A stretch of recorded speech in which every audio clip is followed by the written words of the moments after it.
Halo, selamat siang. Assalamualaikum warahmatullahi wabarakatuh. Mudah-mudahan suara saya cukup terdengar ya. Kalau cukup terdengar, minta tolong diberikan komen di chat, suara clear.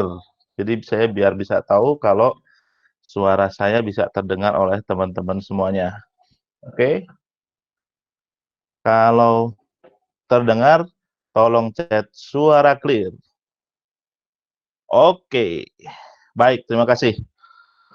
Eh, tadi mungkin ada gangguan sedikit ya sama Mas presenter, Mas MC, Mas Yogi, tapi nggak apa-apa. Yang penting selama 1 sampai 1,5 jam ke depan kita bisa diskusi karena kita dalam masa keprihatinan, eh, ada COVID outbreak, semua terpengaruh. Saya yakin juga teman-teman yang masih kuliah, kuliahnya dirubah modenya menjadi kuliah di rumah, yang sudah bekerja pun juga bekerja dari rumah, work from home ya. Jadi walaupun work from home, saya kasih apresiasi ke teman-teman IT Asia tetap menyelenggarakan webinar biar teman-teman semuanya bisa tetap mendapatkan knowledge ya. Jadi saya diinformasikan bahwa webinar ini dikhususkan untuk mahasiswa Fakultas Hukum, eh, fresh graduate atau entry level. Ya, entry level definisinya kurang lebih masa kerja 1 tahun. Oh, ini ada Pak Gilbert Trenggana, saya lihat di sini. Apa kabar Pak Gilbert? Ya mungkin Pak Gilbert ini observer, ya, bukan fresh graduate tapi observer. Oke,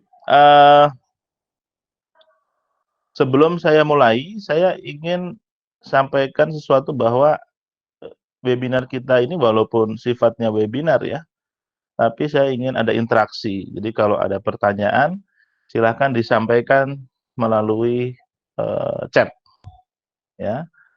Kemudian kalau saya menanyakan sesuatu, mohon untuk jawab melalui chat juga ya. Jadi saya ingin walaupun ini webinar, tapi kita bisa interaktif karena memang teknologi saat ini sudah memungkinkan kita bisa tetap interaktif walaupun uh, webinar. Sebelum saya mulai, saya ingin absen dulu dari teman-teman. Silahkan sebutkan kampusnya kampus mana, fakultas hukum mana maksud saya, kemudian tahun berapa masuknya, atau kalau yang sudah lulus, lulusnya tahun berapa. Oke, saya minta untuk semuanya absen.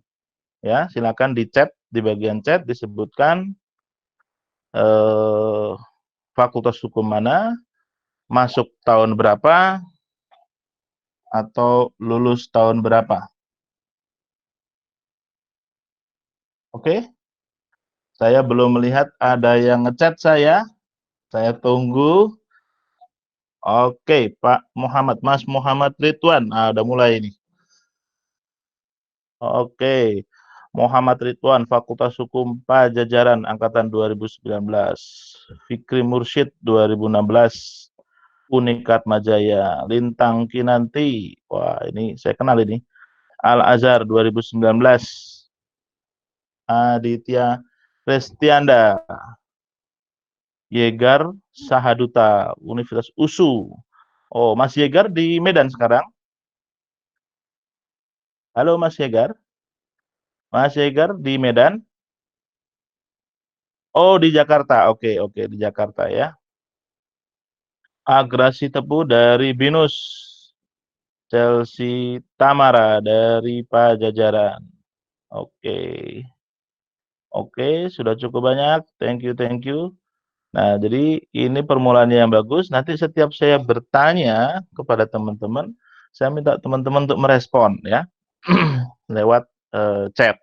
Atau kalau ada yang mau ditanyakan, silakan ditanyakan. Bisa jadi nanti saya agak sedikit kelewat, tapi saya akan secara reguler untuk lihat ya ada pertanyaan-pertanyaan yang belum saya jawab atau tidak. Oke,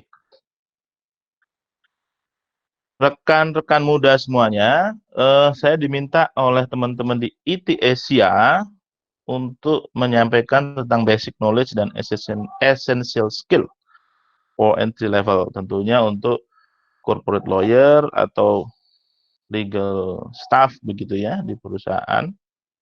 Nah, kemudian saya berdiskusi dengan teman-teman Etesia. Ini yang saya harus sampaikan adalah technical skill atau soft skill-nya saja. Karena kalau technical skill banyak ya. Kita harus belajar corporate law, kita harus belajar contract law, investment law, atau hanya uh, introduction-nya saja. Oh, ternyata untuk sesi ini hanya introduction saja. Tadi disampaikan bahwa akan ada kurang lebih sekitar 20 sesi lanjutan atau 26 sesi lanjutan. Yang ini mudah-mudahan cukup untuk mengisi masa liburan kita. Sorry, bukan masa liburan ya. Masa kuliah di rumah kita. Mudah-mudahan cukup. Ngomong-ngomong, ini pertama kali saya menyampaikan seminar atau training melalui webinar. Jadi agak sedikit berbeda. Biasanya saya berhadapan dengan orang-orang di depan saya. Di depan saya, di sebelah sana ada bantal, ada guling, sana ada baju. Tapi nggak apa-apa. Kita dengan keadaan yang serba terbatas, kita tetap harus selalu improve. Oke, jadi yang akan kita diskusikan hari ini adalah ada beberapa hal. Yang pertama, law firm besar itu di Indonesia, kalau dia sedang rekrutmen junior lawyer atau fresh graduate, sebetulnya yang mereka cari itu apa sih? Nah, mungkin teman-teman masih menerka-nerka ya, apa harus IP-nya 3,8, apakah harus bajunya eh, apa outlook-nya oke, apakah bahasa Inggrisnya harus bagus gitu ya. Nah, saya sudah eh, pernah melalui rekrutmen tes di beberapa law, jadi saya kurang lebih sudah mengetahui itu. Jadi saya dulu, nah saya cerita sebentar, saya dulu pertama kali lulus kuliah, saya bekerja di Lubis Ganesha Wijoyo di LGS ya, waktu itu tahun 2003 kalau nggak salah ya. 2003 LGS mengadakan trainee program ya, program 6 bulan untuk lulusan-lulusan fresh graduate. Setelah program itu selesai, saya direkrut oleh Makarim Taira. Kurang lebih saya di Makarim Taira 2 tahun. Kemudian setelah dari Taira, saya join di HHP dari tahun 2005 sampai 2008. Ya, jadi dari 2008 sampai saat ini saya mendirikan Adkolo bersama beberapa rekan. Nah, jadi kalau dilihat dari karir journey saya kurang lebih mengetahui pola-pola yang di diterapkan ya, yang dipakai oleh law firm itu kalau akan rekrutmen fresh graduate. Nah, mungkin nanti kita akan sharing. Jadi pertama kita akan sharing tentang big law firm itu kalau sedang cari fresh graduate, yang mereka cari sebetulnya apa sih? Yang mereka cari. Kemudian setelah yang mereka cari kemudian essential skill yang dibutuhkan itu apa? Nah, kemudian nanti yang terakhir mungkin kita akan discuss, kita akan sharing tentang tips kalau di interview di firm. Nah, tapi sekali lagi ini hanya introduction karena mungkin nanti kita akan bicara tentang essential skill ya, tentang corporate law.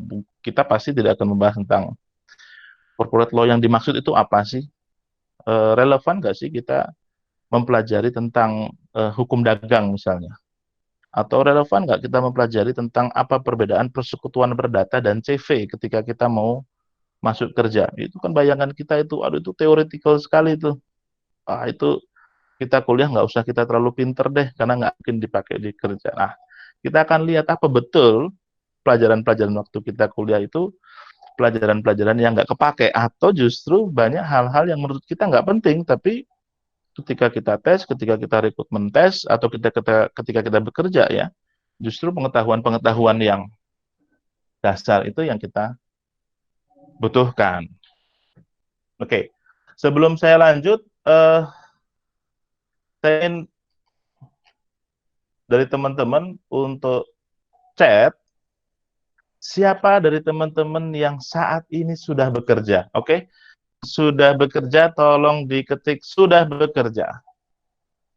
Sudah bekerja, yang sudah bekerja, tolong diketik sudah bekerja. Kemudian yang sudah lulus tapi masih mencari pekerjaan, job seeker, job seeker, job seeker. Job seeker, job seeker, ditulis job seeker. Yang ketiga, tahun terakhir kuliah atau sudah di atas 120 SKS. Yang sudah mau selesai tahun terakhir. Oke. Yang masih tahun pertama sampai tahun ketiga ditulis, saya tahun ke-1, saya tahun kedua, saya tahun ketiga. Oke. Oh, yang sudah bekerja banyak juga. Mudah-mudahan yang sudah bekerja di sini nggak ada atasannya ya yang ikutan webinar juga ya. Jadi Anda ketahuan. Jadi kita di sini hanya untuk kawasan, jadi nggak boleh baper. Oke, sudah bekerja. Pak Abdullah Zainal sudah bekerja. Masih banyak juga yang job seeker. Job seeker ada 3. Oke, oke. Sudah bekerja dan job seeker. Oke. Sudah bekerja dan job seeker. Ini cari aman. Oh, tapi nggak apa-apa. Artinya, ini. Ada dari Aditya Restianda. Hehe, kebetulan atasan saya yang belakang saya duduk, Pak. Jadi jangan sampai ketahuan lagi nonton acara ini. Oke, ya. Jadi lagi teman-teman kalau ada yang mau ditanyakan silakan ketik di chat. Nanti saya akan jump in, saya akan coba jawab. Eh, tapi mohon maaf kalau misalnya nanti apa namanya agak terlewat ya, karena saya akan fokus dulu di slide-nya. Oke. Oke, yang pertama, kita akan diskusi mungkin 15 menit ke depan atau 20 menit ke depan tentang bagaimana sih caranya agar kita itu rekrut oleh major law firm, ya, law firm besar di Indonesia. Ya, sebelum saya masuk ke apa yang saya sampaikan, menurut teman-teman, kira-kira law firm besar itu kalau cari graduate, apa yang diutamakan? Saya ingin jawaban. Oke, menurut teman-teman, tolong chat kalau law firm besar itu sedang open recruitment, apa yang diutamakan? Oke, ada Fikri Mursyid Salim. Bahasa Inggris. Oke, bahasa Inggris. Ada yang legal and business mindset. Oke. Pengalaman, pengetahuan dasar dan bahasa Inggris. Abdurrahman Al-Fatih Ifdal. IPK, kampus, pengalaman lomba muting, kemampuan public speaking. Oke, ada yang lain? Pendapat yang lain? Saya masih tunggu 2 pendapat yang lain. Bahasa Inggris paling utama. Memenuhi kualifikasi law firm tersebut. Bahasa Inggris ilmu analisa, kemampuan logika dasar. Cuma saya pernah direkrut, pengalaman saya di PKPU. Oke. Ya, kita fokus ke fresh graduate atau sudah pengalaman tapi pengalamannya diabaikan sedemikian rupa sehingga masih masuk kategori graduate. Legal diligence and legal drafting. Oke. Yang pertama, English please. Ya, kita bicara corporate law firm ya. Banyak yang mengatakan non-litigation law firm. Ya, ketika kita bicara non-litigation law firm, corporate law firm, maka bahasa Inggris itu adalah keharusan. Sampai sejauh apa bahasa Inggrisnya? Sampai sejauh apa bahasa Inggrisnya? To be honest, bahasa Inggris saya juga nggak perfect-perfect juga gitu. Ketika saya lulus kuliah dulu, Jangankan untuk bayar kursus bahasa Inggris ya, untuk bayar asrama aja di Depok dulu sering terlambat gitu, apalagi untuk kursus bahasa Inggris ya. Jadi tapi yang penting kita bisa bisa mendeliver ide kita, bisa mendeliver gagasan kita.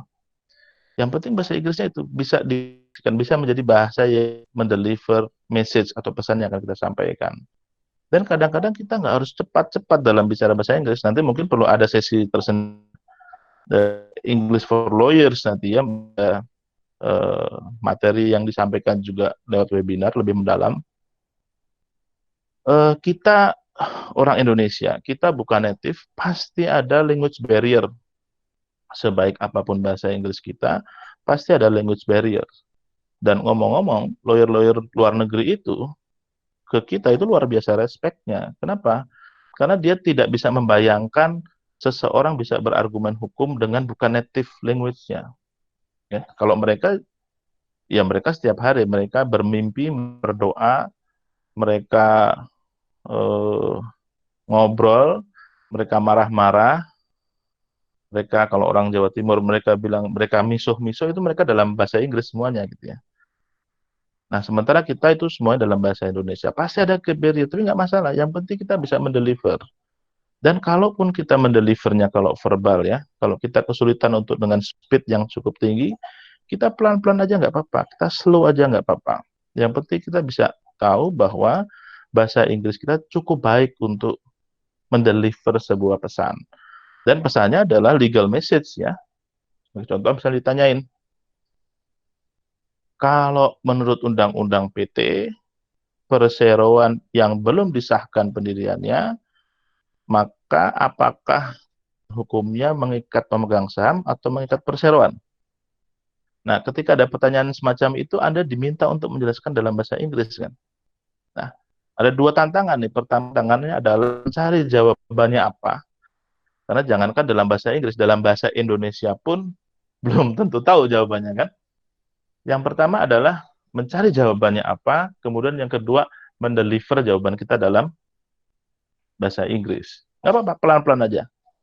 Ya, kita jelaskan secara pelan-pelan. Dan yang kedua ya berlatih, kita harus berlatih eh, bahasa Inggris kita. Sekarang sudah banyak sekali itu tutorial-tutorial belajar bahasa Inggris lewat YouTube ya. Eh, Grup discussion di kampus-kampus ya. Jadi perkuatlah bahasa Inggris eh, Anda masing-masing. Karena itu pertama kali kuncinya adalah bahasa Inggris. Ya. Oke, setelah bahasa Inggris. Nah, kemudian kan tadi pertanyaannya how to be recruited ya. Kemudian yang kedua, bagaimanakah kita tahu bahwa ada lowongan pekerjaan di sebuah law firm ya. Nah, saya ingin bertanya nih ke adik-adik semuanya, ke rekan-rekan semuanya. Kalau Anda ingin cari tahu atau ingin cari lowongan pekerjaan di law firm, biasanya apa yang Anda lakukan? Oke, saya minta untuk memberikan jawabannya di sini buat teman-teman nih. Apa yang Anda lakukan kalau Anda cari tahu, cari informasi, oh, saya mau melamar di law firm ini, apakah law firm ini eh, lowongan? Oke, cek LinkedIn, ikut law fair, buka law firm bagian karir, cek email law firm, tanya senior, searching law firm, sosial media law fair, oke. Cek website law firm. Oke, nah, thank you jawabannya.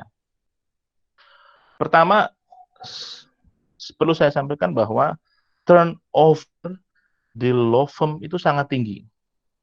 Artinya turnover itu keluar masuk ya. Eh, Keluar masuk lawyer di sebuah law firm itu sangat tinggi. Di semua level law firm. Dari mulai yang top tier, yang lawyernya 120 sampai 130 orang, sampai yang lawyernya eh, cuma 3 atau 4 orang. Turnovernya tinggi itu. Kesimpulannya apa kalau ada statement semacam itu bahwa law firm itu turnovernya tinggi? bahwa pekerjaan rekrutmen itu adalah pekerjaan yang setiap hari dilakukan oleh law firm, oleh HRD manager law firm. Itu pekerjaan setiap hari itu. Pekerjaan setiap hari mereka adalah mencari kandidat yang baik, mencari kandidat yang bagus. Sama di kantor kita ada HRD manager yang setiap seminggu laporan ke saya, Pak, dari CV yang masuk ini yang shortlisted. Nah, jadi pada intinya semua law firm itu selalu open recruitment. Ya, ini kata kunci. Semua law firm itu selalu open recruitment karena turnover di sebuah law firm itu tinggi sekali, baik top tier maupun di di tier di bawahnya. Tier itu tingkatan. Nah, jadi caranya bagaimana untuk mencari? Pertama tadi prinsipnya ya, semua law firm itu pekerjaan HRD-nya adalah rekrutmen. Cara yang kedua adalah ya kita masuk ke website-website rekrutmen ya, misalnya Jobstreet, JobsDB, ada apa lagi itu misalnya ya. Karena sebagian besar kantor-kantor memanfaatkan jasa website open recruitment untuk mendapatkan kandidat. Yang ketiga, drop your CV. Ada tidak ada lowongan, Anda bisa drop CV Anda ke rekrutmen email yang biasanya ada di sebuah law firm. Kemudian yang selanjutnya, bisa jadi Anda dropping your physical CV dan application letter langsung ke kantor itu. Ada beberapa rekrutmen yang kami lakukan dengan metode semacam itu, karena kita kadang melihat keseriusan orang ya. Kadang sekretaris saya ada yang infokan, Pak, ada 2 orang mahasiswa bawa CV, minta waktunya Pak 5 menit untuk ketemu Bapak untuk sekedar menyerahkan CV.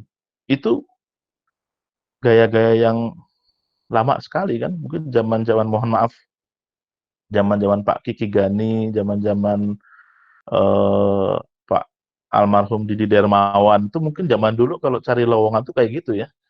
Datang, sampaikan aplikasi, tapi ternyata it works. Untuk beberapa case kita melihat bahwa itu menunjukkan effort. Pak, saya dari kampus ini, saya kuliah tahun terakhir, saya tinggal mengurus skripsi, saya bermaksud untuk menyerahkan CV ini kepada Bapak. Mohon untuk bisa meluangkan waktu untuk mereview, dan saya bersedia untuk mengikuti proses rekrutmen selanjutnya. It works. Beberapa kali rekrutmen di kantor kami seperti itu. Nah, jadi yang kedua adalah kita harus tahu persis bagaimana cari tahu lowongan pekerjaan di mana, kesempatan pekerjaan di mana, tidak melulu ada di lowongan pekerjaan ya. Bisa jadi nggak open recruitment, nggak pasang advertisement apapun untuk rekrutmen, tapi sebetulnya HRD manajernya dia sedang open recruitment. Oke. Selanjutnya, showcase yourself. Tunjukkan quality diri kalian. Bagaimana cara menunjukkannya? Pertama, ya dengan CV, ya, dengan kurikulum vitae atau dengan biodata. Apa ya biodata? Kalian bisa cari sendiri di website bagaimana membuat biodata yang baik. Apakah yang panjang lebar? Apakah dengan lampiran-lampiran sampai SKCK, fotokopi ijazah, fotokopi kursus bahasa Inggris, fotokopi kursus ngetik misalnya kalau zaman dulu ya. Itu perlu dilampirkan, ataukah sifatnya nyari resume saja? 1 halaman, 2 halaman cukup. Nah, saya bukan expert di bidang, karena perlu orang yang expert ya, mungkin nanti ITISya perlu mengajarkan juga tuh bagaimana cara bikin CV yang bagus. Ya, tapi kalau saya nggak begitu suka baca CV yang terlalu panjang. Kenapa? Karena dalam sebulan kantor kami itu bisa menerima setidak-tidaknya 100 CV ya. ya, kantor kami bisa setidak-tidaknya minimal menerima 100 CV, baik kami ketika ada open recruitment maupun nggak open recruitment. Dan CV itu saya punya kewajiban moral untuk membaca, ya, karena saya pernah jadi orang yang mencari pekerjaan juga kan, pekerjaan saya adalah kirim CV ke sana ke sini, eee, rasanya sedih kalau CV yang saya buat dengan penuh harapan itu tidak dibaca. Jadi saya punya kewajiban moral tuh untuk baca, saya atau orang yang saya tugasin, ya. Nah, kalau satu CV itu ada 5 halaman atau 6 halaman, maka dalam setiap bulan saya atau orang yang saya tugasin membaca kurang lebih 600 halaman, dan itu pekerjaan yang melelahkan. Nah, tapi kalau dalam 1 halaman saja, hanya sifatnya resume, tapi dibuat sedemikian rupa sehingga informasi-informasi penting tentang diri kalian itu ada di dalam CV itu. Menurut saya itu, eee, cukup baik. Eee, apa aja ada yang harus ada di CV? Sekali lagi itu bisa dicek sendiri, tapi yang penting sekolahnya di mana. Tidak harus sekolah-sekolah yang, "Wah, Pak, saya sekolahnya di universitas yang nggak jelas, Pak, minder, Pak." Nggak apa-apa, disebutkan saja. Karena, eee, saya nggak bisa sebutin nama ya, karena saya nggak tahu ada yang ngerekam apa enggak ya. Ada salah satu partner di law firm yang lawyer-nya lebih dari 100 di Indonesia, itu pasti law firm besar ya, yang dia kampusnya itu kampus yang nggak terkenal di Riau sana itu, ya. Bukan kampus terkenal, tapi seorang dari kampus yang tidak terkenal bisa menjadi partner, senior partner di sebuah law firm di Indonesia yang terafiliasi dengan law firm lain jaringannya di dunia. Atau itu. Kedua, ada satu managing partner, mungkin sekarang sudah mantan managing partner ya, dulu managing partner di law firm yang besar juga gitu. Dia mengawali karirnya bukan sebagai lawyer, dia mengawali karirnya sebagai paralegal karena dia justru lulusan sastra, sastra bahasa Inggris atau dia lulusan sastra, Fakultas Sastra UI. Tapi dia, eee, bisa menembus proses rekrutmen walaupun paralegal, karirnya bagus, step-nya naik, jadi associate, mid level, senior partner, even sudah menjadi managing partner. Artinya, ya background kampus itu penting, tapi itu bukan faktor tunggal untuk menentukan apakah Anda bisa direkrut. Jadi jangan jangan berkecil hati, "Waduh Pak, saya kampusnya nggak kampus beken nih." Nggak apa-apa, selama Anda bisa menunjukkan itu dalam bentuk yang lain, ya. Apalagi dalam CV, IP, eee, nah ini ada pertanyaan, konten resume kalau di law firm lebih condong melihat ke apanya Pak? Pengalaman magang, organisasi, lomba, atau semuanya? Eee, nah kalau di Kurikulum Vitae, pertama, eee, saya harus jujur yang saya lihat adalah IP, ya. Tapi tidak semua, tidak jaminan ya bahwa IP-nya tinggi, eee, itu pinter. Kadang-kadang IP-nya tinggi karena pinter ngapalin gitu, pinter berhafal, bukan pinter analisa, sementara yang dibutuhkan di law firm kan analisa. Yang kedua kalau fresh graduate ya, yang kedua kalau fresh graduate, kalau saya adalah tulisan apa yang pernah kamu buat, ya. Eee, saya dulu aktif di mahasiswa, saya dulu aktif di kegiatan kemahasiswaan, mulai dari panitia hore-hore sampai jadi ketua senat, saya dulu pernah waktu saya, kuliah. Tapi ketika saya menjadi employer, menjadi orang yang men-screening CV, saya sangat tertarik kalau di dalam CV itu orang menyebutkan, "Kamu pernah nulis apa?" Dan kalau tulisan itu sudah pernah dipublikasikan, link-nya apa? Karena di situ saya bisa melihat alur pikiran dari si kandidat ini. Nah, itu masuk ke nomor 2 ya, kita bahas nanti. Jadi kurikulum vitae tadi isinya itu, pendidikan, pernah magang di mana, IP, contoh tulisan, ya, dulu pernah berorganisasi apa, organisasi menurut saya dituliskan tapi yang penting-penting aja. Yang tidak terlalu penting nggak usah terlalu banyak. Saya pernah jadi panitia 17 Agustus, pernah jadi panitia perayaan hari besar agama tertentu misalnya. Ya kayak gitu-gitu nggak usah ditulisin. Terlalu banyak tuh, ya. Keorganisasian misalnya, eh, kalau saya nih boleh menyarankan, cukup misalnya 2 apa 3, dan dituliskan di situ apa best achievement yang pernah kalian peroleh ketika Anda masuk ke dalam organisasi itu. Sebagai contoh misalnya, eh, eh, oh saya pernah jadi apa best speaker di dalam muting competition adakan ini misalnya. Terus yang kedua, saya pernah terlibat dalam proses advokasi nelayan misalnya. Oh itu suatu yang hebat. Pasti banyak rekruter yang akan melihat itu, gitu ya. Tapi sebutkan Anda terlibat di organisasi apa, kemudian achievement apa yang menurut Anda itu menjadi your best achievement gitu ya. Oke, itu CV.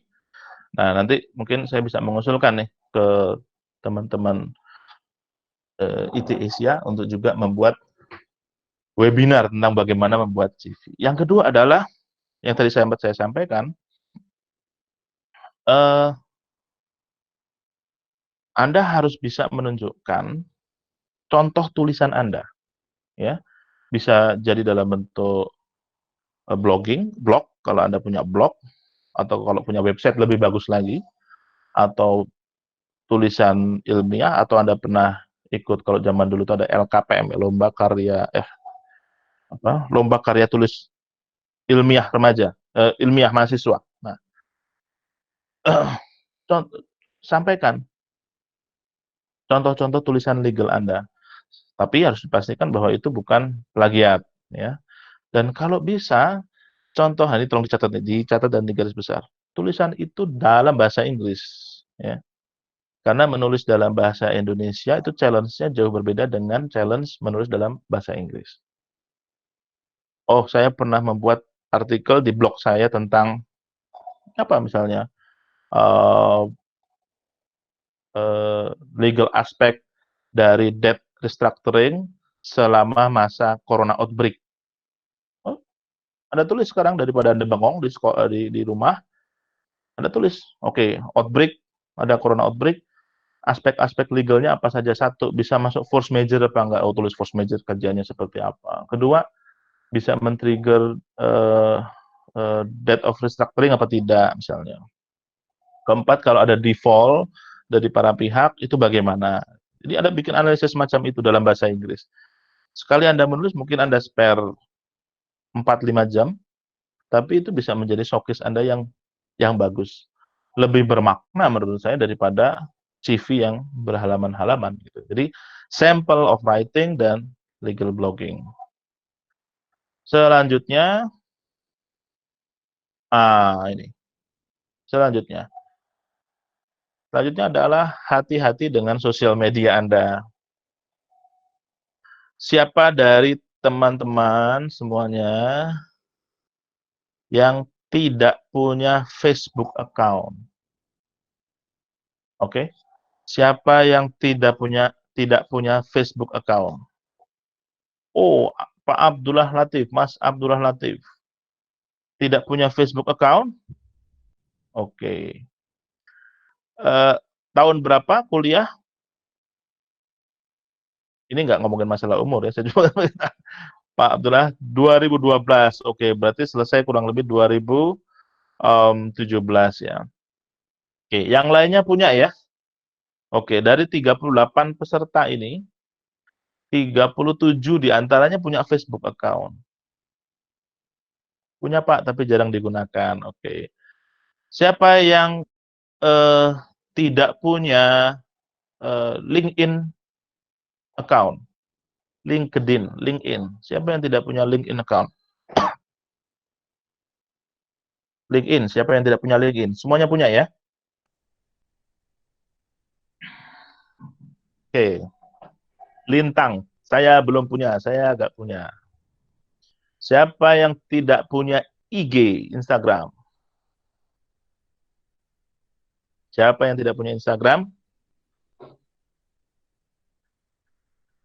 Oh, Muhammad Ridwan nggak punya Instagram? Oke. Nah, dari sampel yang sedikit ini, semua dari kita kan punya sosial media. Dan eh, ini perlu diperhatikan. Banyak rekruter itu yang melihat sosial media Anda loh. Rekruter banyak yang melihat sosial media Anda. Ya. Kenapa kok? Termasuk saya ya. Termasuk saya kalau misalnya ada yang apply itu saya selalu minta untuk tim rekruter selalu untuk melihat sosial media. Kenapa? Karena sosial media itu bisa jadi itu cerminan kestabilan emosi dari seseorang ya. Kalau orang emosinya stabil, relatif di sosial media dia flat, dia nggak marah-marah, eh, dia nggak punya historik historik apa rebellions ya. Jadi perhatikan sosial media Anda, karena banyak rekruter itu yang memperhatikan sosial media dari applicant. Eh, di kantor saya belum pernah, tapi saya pernah discuss dengan teman di law firm lain yang kandidat ini bagus, tapi nggak dilanjutkan rekrutmennya karena sosial medianya ada track yang tidak begitu bagus di sosial medianya. Saya nggak tahu itu tindakan yang fair apa tidak, tapi don't take any risk gitu. Jadi perhatikan sosial media Anda, karena sosial media Anda itu adalah eh, your front face, your frontliner face, ya. Jadi wajah Anda itu di orang-orang yang tidak dikenal, jadi dilihatnya dari sosial media. Ya, jadi perhatikan sosial media. Jadi showcase yourself. Kurikulum vitae harus baik. Yang nomor dua ini saya selalu sering anjurkan ke eh, junior di kampus misalnya yang sering discuss ke kantor. Lo kalau misalnya zaman dulu eh, mungkin banyak kegiatan, banyak jadi aktivis dan segala macam jadi nilai tambah banget gitu ya. Tapi sekarang itu ya masih jadi perhitungkan gitu. Tapi itu nomor banyak hal-hal lain. Salah satunya adalah kemampuan menulis ya, kemampuan menulis. Dan upayakan itu dalam bahasa Inggris. Oke. Oke. Kemudian saja prepare the interview. Nanti akan kita bahas ya tentang tips interview ya. Tapi utamanya adalah kita harus prepare interview. Eh, interview biasanya tahap berikutnya ketika Anda lolos tes tertulis. Nanti eh, di section berikutnya kita akan diskusi ya tentang eh, apa tes tertulis. Ya, prepare interview. Apa yang harus kita siapkan ketika interview?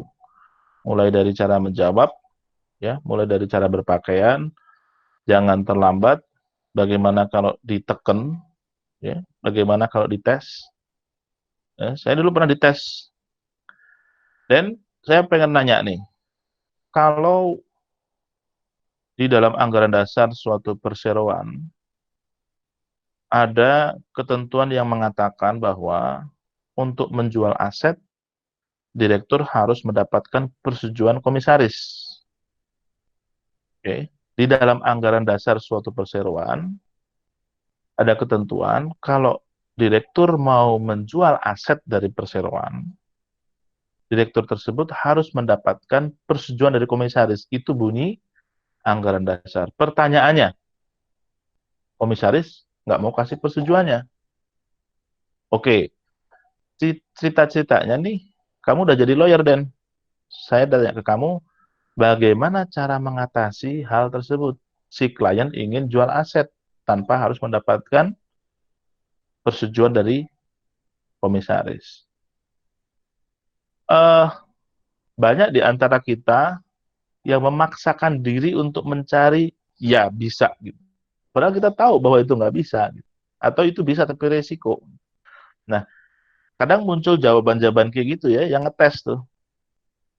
Kamu benar punya nggak legal logic yang kuat?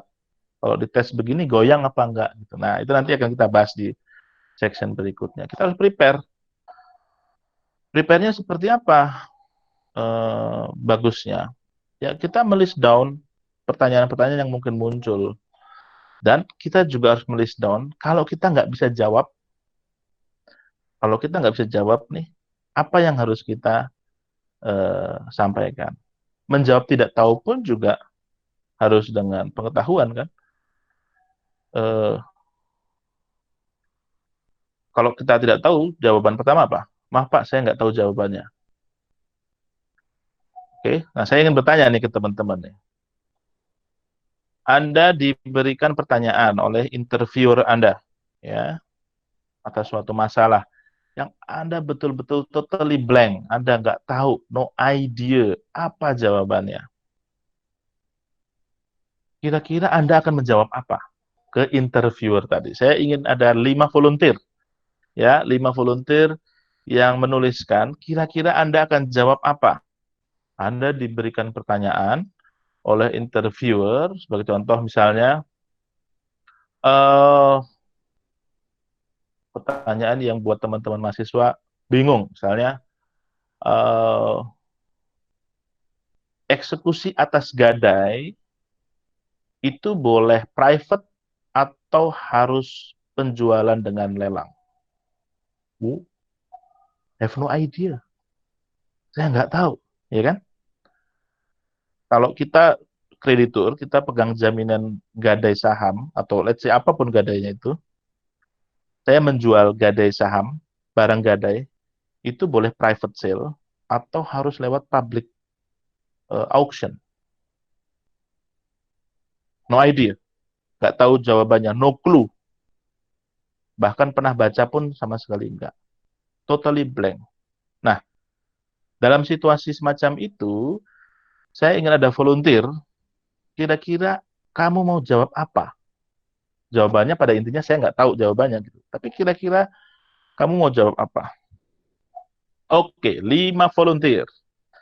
Oke, 5 volunteer, 5 volunteer. Kira-kira mau jawab apa? Ini ada 41 orang. 41 orang calon lawyer. Atau sudah ada yang lawyer nih? Oh, sudah ada yang lawyer sih saya lihat sih. Ah, ada 41 orang calon lawyer corporate di Indonesia. Saya bertanya, katakan kurang paham Pak, tapi pastikan ke interviewer akan lebih mendalami lagi. Oke, jadi Carlo bilang, Pak saya kurang paham Pak jawaban atas pertanyaan itu, tapi pastikan ke interviewer akan lebih mendalami lagi. Ada lagi? Ada lagi? Pilihan pertama yang sering saya hadapi adalah, maaf Pak saya nggak tahu. Ya. Titik. Maaf Pak, saya tahu jawabannya apa. Titik. Itu sebagian besar yang saya tanya. Karena gini, interviewer pasti akan ngetes si interviewnya itu pertanyaannya bertahap ya. Kalau dikasih pertanyaan gampang, pasti jawab bisa kan. Lama-lama dinaikin tuh tingkat kesulitan pertanyaannya. Sampai ketemu batasnya di mana. Gitu. Oke, cuman satu. Yang lainnya, dari 41 calon lawyer, yang jawab cuma satu.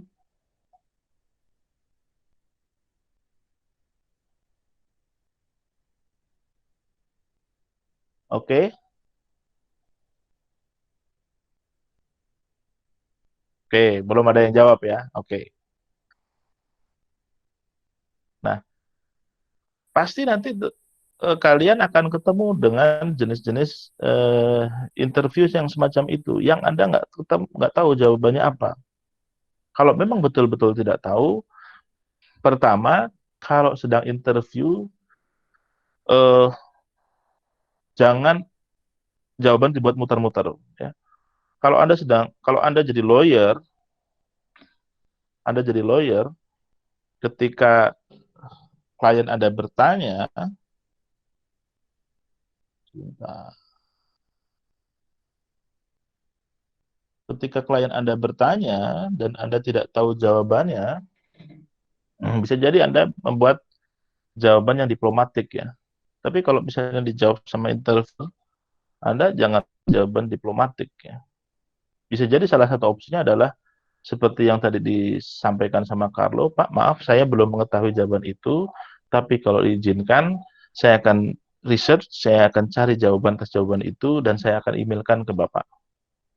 Itu bisa jadi salah satu cara alternatif jawaban. Yang bisa jadi ketika cara kalian menjawabnya seperti itu, yang tadinya negatif di mata interviewer, justru jadi positif. Nah, ini cari sendiri di dalam Google ya, di dalam website-website sebagian besar di luar negeri itu ya, tips-tips untuk menjalani interview di law firm. Oke. Kemudian section berikutnya, ketika law firm sedang melakukan rekrutmen atas law student atau fresh graduate, sebetulnya yang mereka cari itu lulusan yang semacam apa sih? Atau mahasiswa yang semacam apa sih?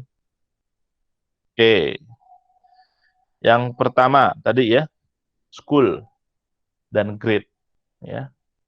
IP, sekolahnya di mana, kampusnya di mana, grade-nya di mana. Kalau school, begitu Anda sudah masuk kuliah, itu sesuatu yang sudah take it for granted, sesuatu yang sudah given. Anda nggak bisa ngapa-ngapain lagi. Saya sekolah di kampus apa misalnya, kampus yang tidak begitu populer misalnya ya, nggak masalah karena itu sesuatu yang udah take it for granted. IP bukan sesuatu yang take it for granted ya, Anda harus berjuang untuk IP itu. IP minimal berapa sih untuk bisa eh, masuk ke apa? Untuk bisa masuk ke law firm. Nah, saya pengen teman-teman memberikan jawaban tuh. Menurut teman-teman semuanya, IP yang bagus, yang minimal, yang membuat CV kalian itu dilihat oleh recruiter, kemudian dipertimbangkan untuk dites, itu kira-kira IP-nya berapa? 3,25. Oke, Fikri Mursyid jawab 3,25. Ada jawaban lain? Kira-kira IP minimal itu berapa? 33. 3. Tergantung kampus. Oh, ini. Karena ada kampus yang dosennya itu berpendapat. Kalau anak-anak saya banyak yang C, itu artinya saya dosen yang hebat. Dosen yang killer.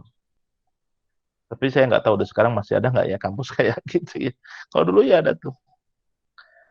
Sebaiknya 3,5, tapi ada beberapa law firm yang 3,0 masih diperbolehkan. 3 IPK 3,3, minimal 3. Oke. Hampir semua bilang pokoknya di tes 3. IP saya 2,9.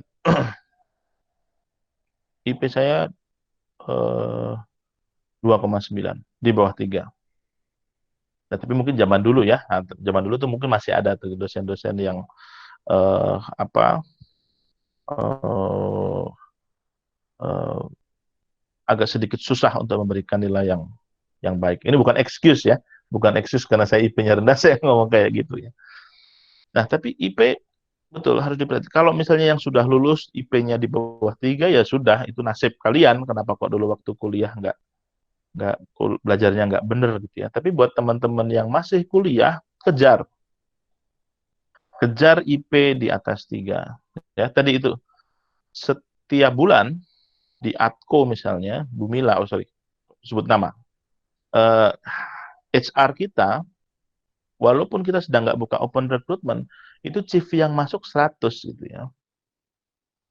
Jadi kalau ada 50% pilihan bahwa IP-nya di atas 3,3, 3,2, pasti yang 3 ke bawah itu kalau nggak ada sesuatu yang betul-betul istimewa, nggak akan dilihat.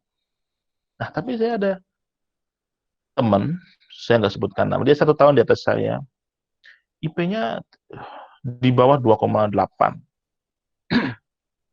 Tapi dia a very good legal writer. Bahasa Inggrisnya perfect. Analisanya sangat tajam. Dia IP-nya di bawah 2,8, 2,7 sekian. Dan dia masuk ke law firm besar, pernah kerja di law firm luar negeri juga.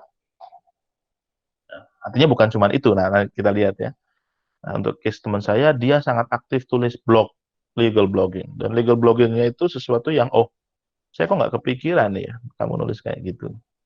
Itu, kalau yang IP-nya sudah terlanjur nih, di bawah 3, atau let's say di bawah 3,2, kamu harus bisa menyajikan hal yang lain, agar bisa dilirik oleh uh, recruiter. Kamu harus bisa menyajikan hal yang lain. Ya. Yang kedua, legal basic knowledge.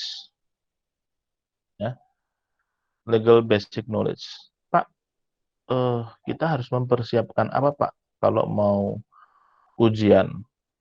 Ya, pada intinya kalau mau ujian ya, kamu harus mempersiapkan area-area yang law firm kamu expertise. Bagi contoh, misalnya mau masuk law firm yang kita tahu law firm itu jagonya capital market. Ya, kita harus tahu lah sedikit-sedikit tentang capital market. Tapi basic knowledge-nya itu harus ada. Sorry, batuk. Zaman sekarang kalau batuk jadi ini ya, agak sedikit paranoid ya. Mudah-mudahan semua di antara kita diberikan kesehatan dan kekuatan untuk melewati masa krisis ini ya. Amin. Ini ada pertanyaan. Law firm itu lihat IPK terakhir saja atau mempertimbangkan juga nilai mata kuliah tertentu? Ya, kami biasanya kita nggak kalau di dalam screening CV ya biasanya kita nggak ngelihat transkrip karena ya terlalu banyak dan terlalu merepotkan kalau kita ngelihat transkrip. Tapi biasanya ketika interview, oh kamu 3,4 yang A Pancasila, Bahasa Indonesia, IBD, apalagi yang begitu-begitu, hukum perseroan, hukum perdata, hukum kebendaan, hukum arbitrase, B semuanya gitu misalnya. Nah, itu baru kelihatan eh, di mana di interview. Nah, legal basic knowledge yang seperti apa sih nanti akan kita bahas sebetulnya. Tapi misalnya yang tadi saya sempat discuss. Kalau saya ngetes ya, eh, pertama tentang undang-undang PT pasti. Undang-undang PT bagian apanya saja sih? Undang-undang PT. Pertama tentang pendirian. Karena eh, banyak interviewer itu, lawyer, ketika interview itu badannya capek kan. Biasanya interview itu sore kan. Siang habis capek, pertanyaan yang paling gampang untuk disampaikan itu ya itu kan undang-undang PT kan. Tolong dong sebutin kalau mau mendirikan PT seperti apa sih gitu. Nah, kalau jawaban di situ sudah kagok tuh, sudah bingung dan segala macam, interviewer pasti kehilangan moodnya untuk melanjutkan pertanyaan ke pertanyaan-pertanyaan yang lebih susah. Tapi kalau kita jawabnya pas, bagus gitu ya, pasti naik lagi. Oke, kalau sudah ada akte pendirian, tapi belum disahkan, itu sudah bisa jadi badan hukum apa belum? Eh, CV bisa jadi pemegang saham nggak di dalam PT? Nah, operasi bisa jadi pemegang saham nggak di dalam PT? Oke, coba saya tanya ya, testing nih sekalian nih. Menurut teman-teman yang ada di grup ini, CV bisa nggak jadi pemegang saham di dalam sebuah PT? Oke, kuis. Aduh Pak, masa ikut webinar disuruh kuis gitu. Nggak apa-apa, karena Anda setidak-tidaknya sudah 10 hari kan, nggak ada kuis. Dan saya kasih kuis. Menurut teman-teman semuanya, CV, ya, tahu CV ya? CV bisa jadi pemegang saham nggak di dalam sebuah PT? Oke, belum ada volunteer? Tidak bisa. Oke, ada yang bilang bisa, ada yang bilang tidak bisa.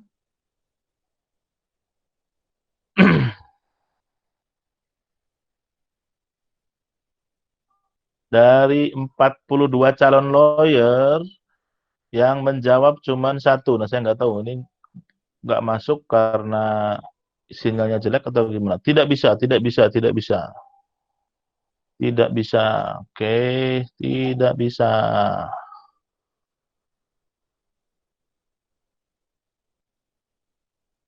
Nah, ini ada jawaban nih dari Beryl Daniel Sahala. Nah, Pak Beryl, fresh graduate, job seeker atau sudah bekerja?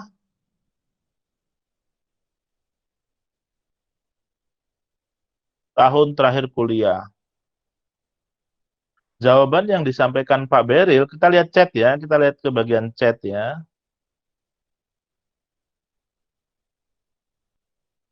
Nah, logika hukum kita nggak bisa menjawab kira-kira. Kalau kalau ditanyakan, apakah CV bisa menjadi pemegang saham dalam sebuah PT?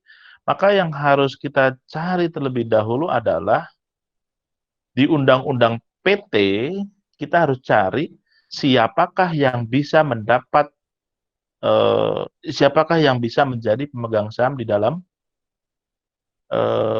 PT. Ya, itu ada jawabannya. Yang dapat menjadi pemegang saham di PT adalah perseroan dan badan hukum. Oke, berarti kita masuk ke badan hukum kan? CV badan hukum atau bukan? Nah, oh CV bukan badan hukum, jadi CV tidak memiliki kualifikasi untuk jadi pemegang saham. Jadi kalau ada pertanyaan kita harus kembalikan, karena pertanyaan-pertanyaan simpel ya, kita harus kembalikan ke logika dasarnya. Oh, yang jadi pemegang saham adalah ini sama seperti misalnya eh, undang-undang penggunaan bahasa. Ya, kata-kata di dalam undang-undang penggunaan bahasa adalah kalau nggak salah ya, badan pemerintah, eh, perorangan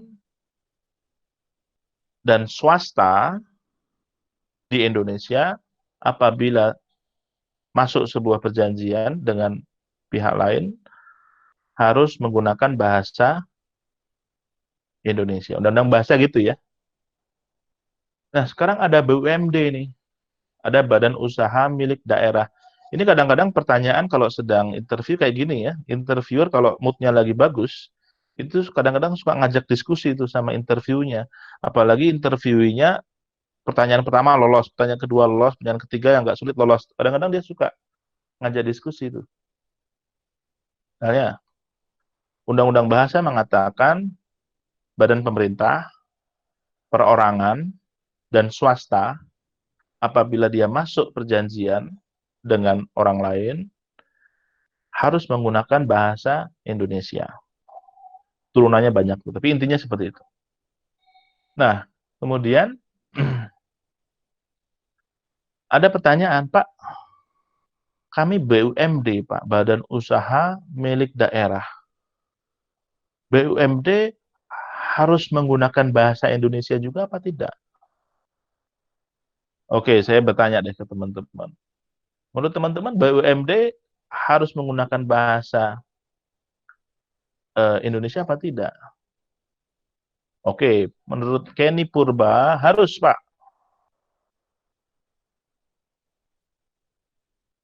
Oke, ada yang lain?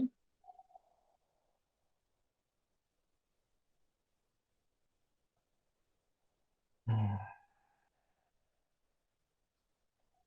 Harus, harus. Ada yang bilang tidak harus,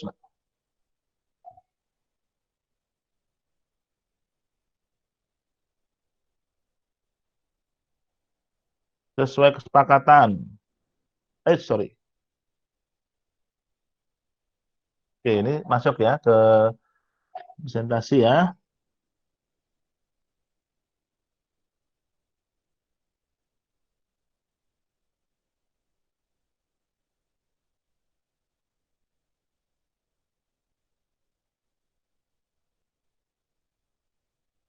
Bahasa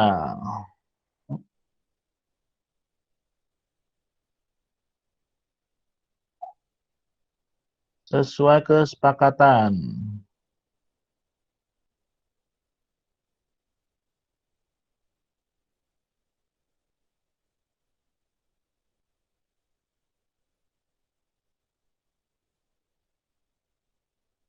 Oke, pasal 31 ya. Bahasa Indonesia wajib digunakan dalam nota kesepahaman atau perjanjian yang melibatkan lembaga negara, instansi pemerintah, lembaga swasta Indonesia, atau perorangan warga negara Indonesia. Jadi kalau mau iseng nih, tapi ini logika hukum, bukan bukan iseng yang tidak ada basic logika hukumnya ya.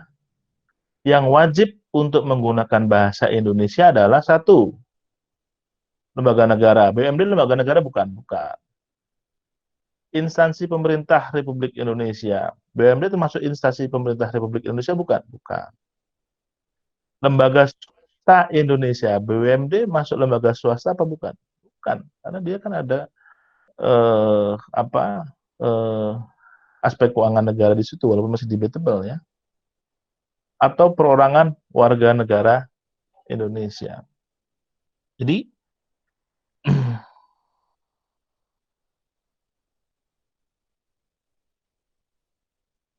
nah, jadi jawabannya bisa open tuh. Jawabannya bisa, oh nggak masuk juga. BUMD tidak harus pakai karena BUMD tidak bisa dikategorikan sebagai lembaga swasta. Sementara yang wajib adalah lembaga swasta, perorangan, eh, eh, badan pemerintahan. Kalau misalnya perjanjian yang dimasukin BUMD mau dibatalkan tuh bisa juga berargumen bahwa BUMD tidak berkewajiban. Nah, contohnya semacam itu. Jadi ada beberapa pertanyaan yang kita tahu bahwa maksud dari peraturan perundang-undangan adalah A atau B gitu ya. Tapi logika hukumnya nggak dapet di dalam penyusunan. Itu kadang-kadang juga ditanyakan. Kita diajak untuk berdiskusi gitu ya. Jadi kita juga harus siap tuh berdiskusi dengan interviewer kita. Jadi kalau interviewer sudah semangat untuk ngajak teman-teman berdiskusi, itu berarti green light. Oke, berarti interviewer suka sama jawaban sebelumnya. Kalau sudah ngajak berdiskusi. Wah, diskusinya makin seru nih. Tapi kalau begitu jawab, sekali jawab, oke, saya nggak ada pertanyaan lagi. Wah, itu kita perlu deg-degan tuh. Aduh, ini kayaknya nggak lolos sih. Nggak apa-apa. Yang penting pelajaran sudah kita peroleh. Jadi legal basic, ya. Apa saja legal basic yang harus diketahui? Mungkin nanti teman-teman Etisia, saya kemarin saya sudah share ya eh, legal basic apa saja. Ada sekitar 22 item. Undang-undang PT, undang-undang kontrak. Saya dulu pernah diajak diskusi sama salah satu interviewer, hal yang sangat basic. Kamu pembeli, saya penjual. Kita sudah sepakat untuk jual beli, kamu sudah bayar, tapi barang belum saya deliver. Oke. Sebelum barang di deliver, barang itu rusak. Risiko atas barang rusak, tanggung jawab siapa? Tanggung jawab pembeli atau penjual? Nah, itu selain legal logic, ada juga pengetahuan kita tentang hukum kontrak ya. Jadi hukum kontrak kita juga harus kuat tuh. Karena mendapatkan pertanyaan semacam itu. Pembeli dan penjual, mereka akad jual beli, pembayaran atas pembelian sudah dilakukan, sudah ditransfer, tapi delivery, levering, ya, belum dilaksanakan. Barang masih dikuasai oleh penjual. Ketika barang dikuasai oleh penjual, misalnya di warehouse-nya dia atau di tracking-nya dia, barang misalnya terbakar, jatuh, atau kalau di kapal tenggelam misalnya, belum di deliver kan, tanggung jawabnya tanggung jawab siapa? Nah, itu hal-hal basic juga di undang-undang di KUH Perdata, di hukum kontrak kita. Yang mungkin nanti pembicara-pembicara berikutnya di sesi-sesi berikutnya akan membreakdown tuh legal basic apa aja yang perlu diperkuat tuh ya. Misalnya investment law, pendirian PT. Sekarang kan sudah beralih ya ke NIB ya, ke OSS. Pasti ditanyain bagaimana prosedur pendirian PMA. Berarti adik-adik, rekan-rekan harus mempelajari itu juga. Persiapkan juga bagaimana pendirian PMA, bagaimana pembubaran PT, ya, hal-hal yang basic.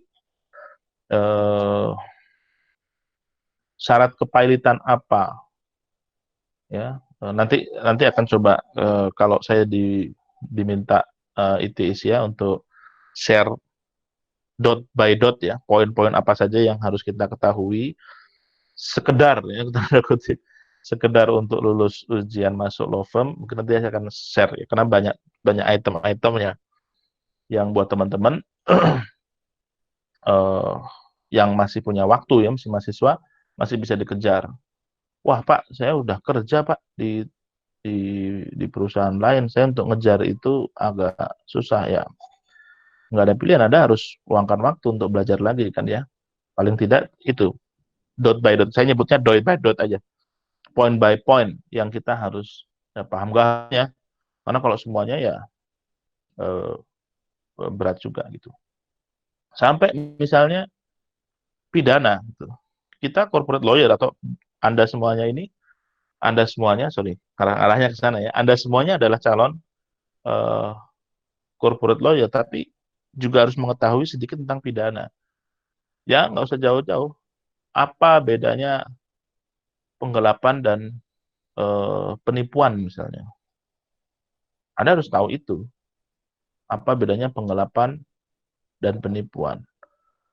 Anda juga harus tahu sedikit tentang litigation issues. Contoh, eh, arbitrase asing, kalau mau di-enforce di Indonesia bagaimana? Prosedurnya misalnya. Ya, Anda harus tahu itu. Walaupun Anda seorang corporate lawyer atau akan masuk ke corporate lawyer atau akan diinterview, tetap harus tahu tentang litigation, even just a bit knowledge. Oke, legal basic, ada pertanyaan? Ada pertanyaan, legal basic knowledge. Oke, kita lanjut ke slide berikutnya kalau begitu. Oke, sebelum saya lanjutkan, saya ingin cek poin. Apakah semuanya hadir? Tolong sebutkan Anda sekarang sedang berada di mana dan sebutkan hadir. Sebagai contoh, Bekasi hadir, Tangerang hadir, Bintaro hadir, Cempaka Putih hadir. Saya minta tolong absen sekali lagi. Ya, semuanya absen, semuanya absen.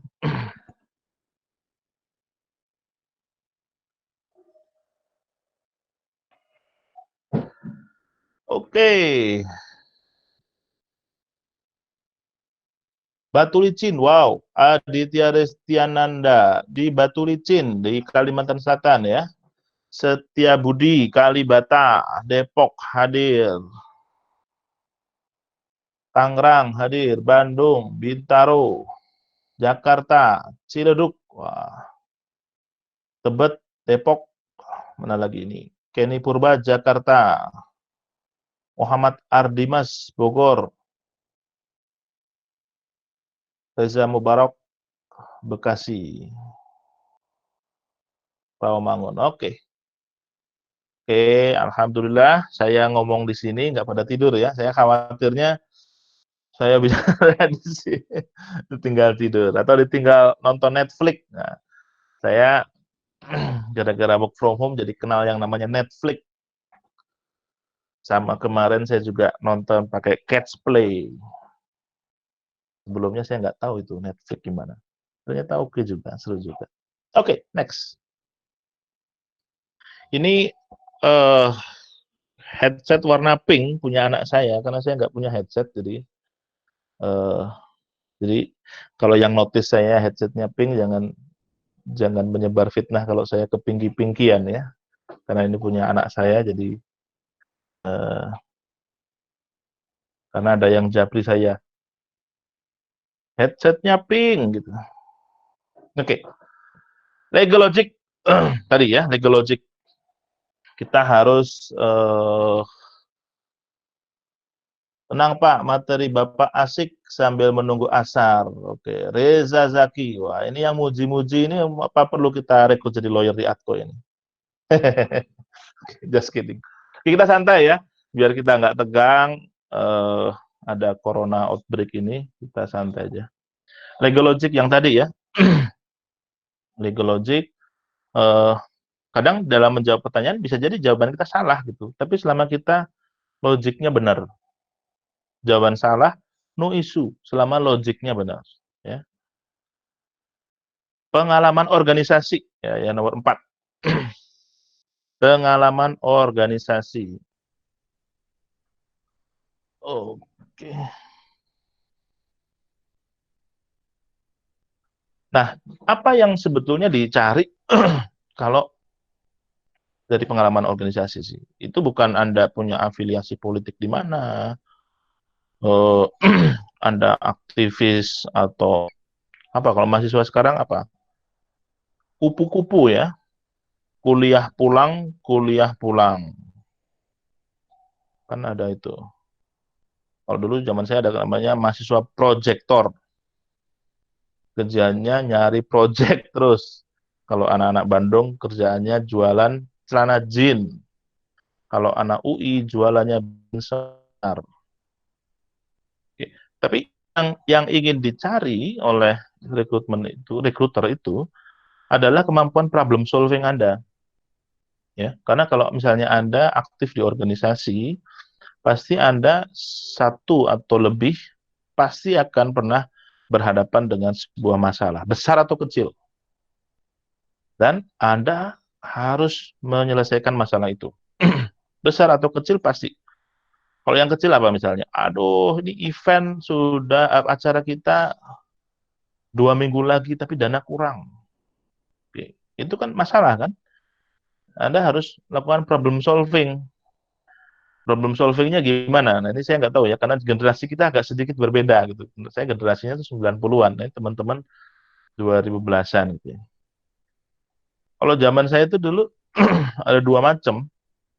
Kalau uang untuk acara itu nggak ada. Pertama apa? Nodong senior datang itu ke seluruh law firm, tawaf dari Jalan Jenderal Sudirman, HR Rasuna Said, sama Mega Kuningan. Kita punya daftar law firm. Oh, kita ada abang ini nih di law firm. Kita datangin semua. Bang, kita mau ada acara, uang kita kurang. Tolong sumbang kami gitu ya. Tapi ada juga yang, oke kita bikin proposal, kita bikin kerjasama yuk. Nah, misalnya dulu kita pernah bikin kerjasama untuk jadi partner untuk sosialisasi draft peraturan pemerintah. Oh, kita dapetin itu. Nah, itu. Jadi semua organisasi kemahasiswaan yang dilihat adalah orang yang ikut organisasi pasti dia terlatih tuh untuk problem solving. Diharapkannya semacam itu. Ya. Kemudian yang kedua, selain problem solving adalah eh, kemampuan untuk extra mile. Ya. Extra mile. Tahu extra mile? Oke, saya tanya ke teman-teman, tahu nggak kemampuan untuk memberikan extra mile?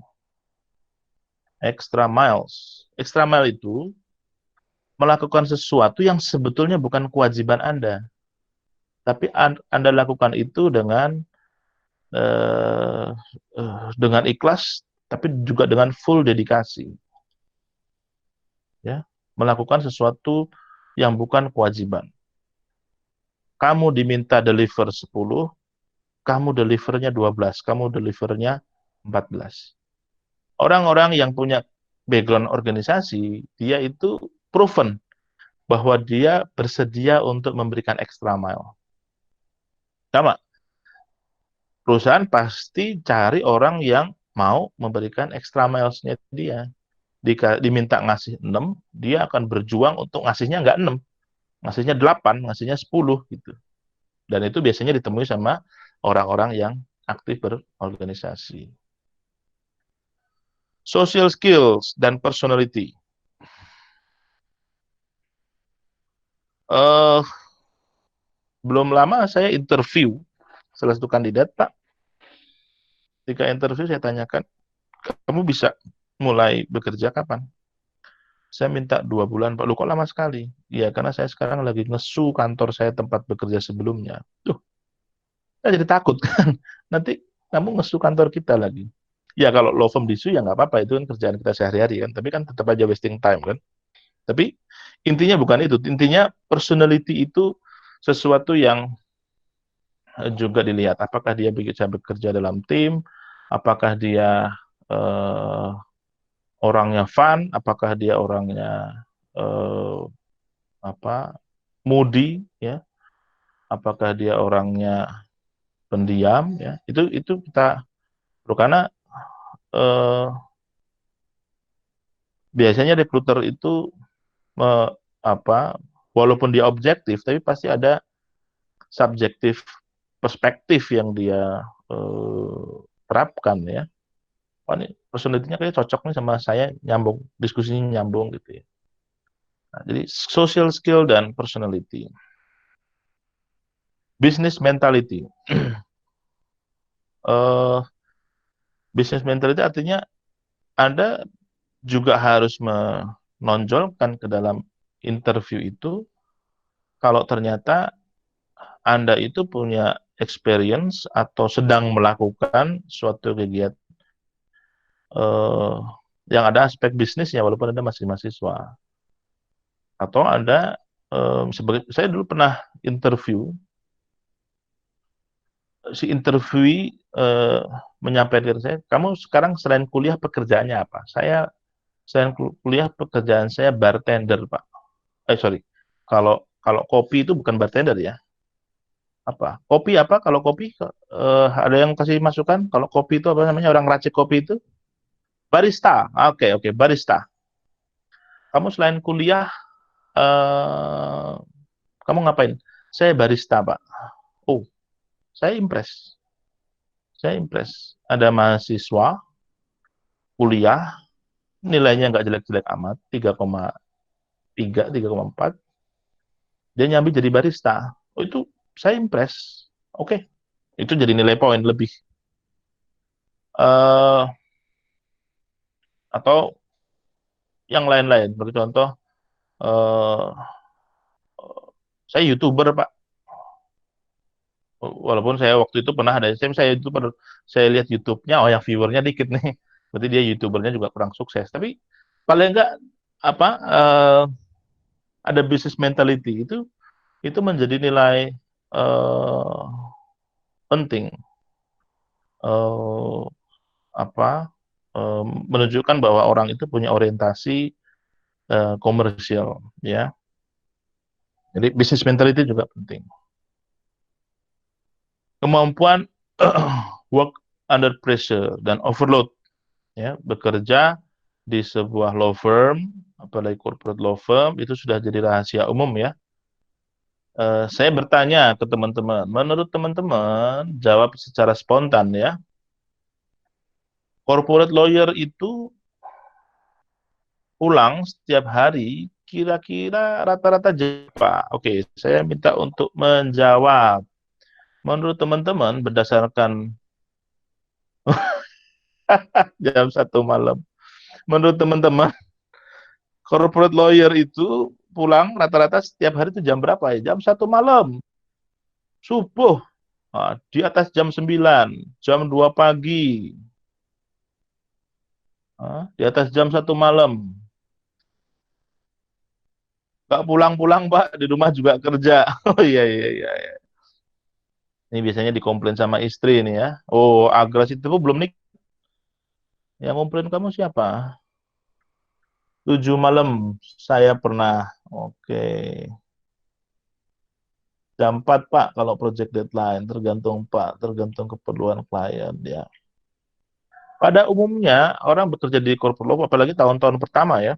Tahun-tahun pertama itu kalau rantai makanan tuh kalian di rantai paling ujung tuh. Di apa namanya istilahnya gitu ya.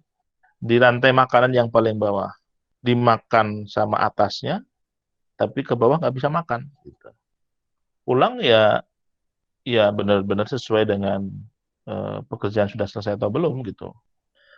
Dan tidak semua orang bisa melakukan itu. Ya, tidak semua orang bisa melakukan itu. eh Tidak semua orang bisa bekerja dalam sehari itu 18 jam misalnya ke semua orang.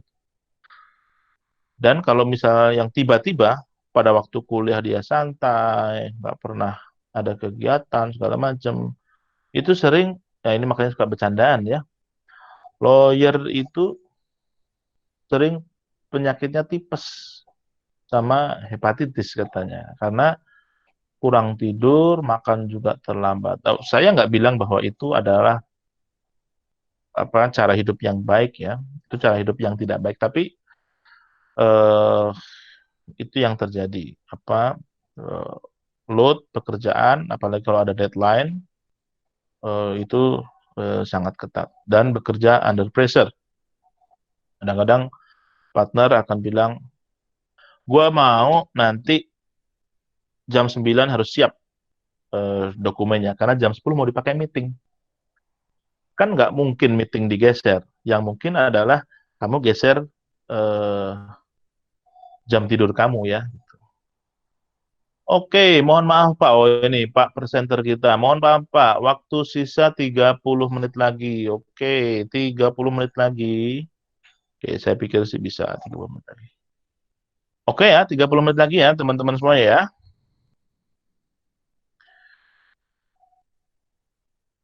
Ya, jadi di dalam interview kadang kamu pasti akan ditanyakan, kamu eh, bisa nggak bekerja under pressure?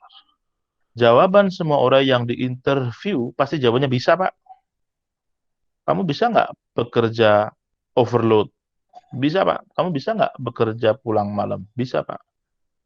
Pasti jawabannya bisa. Tapi kamu harus menunjukkan dengan contoh. Oh Pak, bisa Pak. Ketika saya kuliah, saya sudah terbiasa untuk ada pekerjaan-pekerjaan semacam itu.